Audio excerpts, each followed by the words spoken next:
Pinaklos na yan.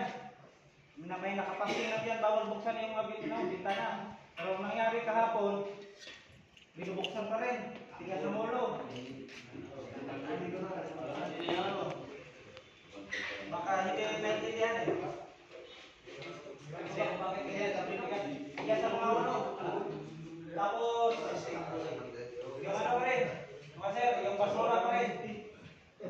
Yung mga basura, pakiligtid na lang maayos, ulit sa lagay sa sako, tapos hindi pa na dito sa cargo elevator. Alam nyo na yun.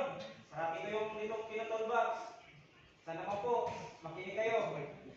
Kasi mag-uwag si Walter. Si Walter, pinipicturan niya, tapos pinipin sa JC, tapos minimension kami.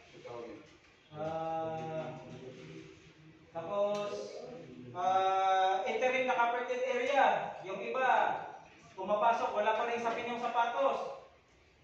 Yung walang mga blusa. Yung iba naman, yung ladder.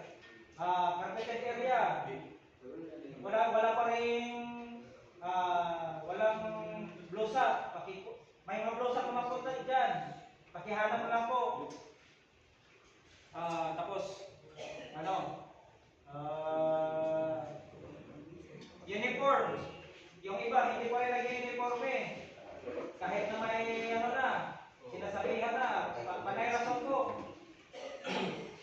Okay, so yun naman po ako, uniform eh. Kasi si guard, parating nasisita si guard. Mayan na yan sila.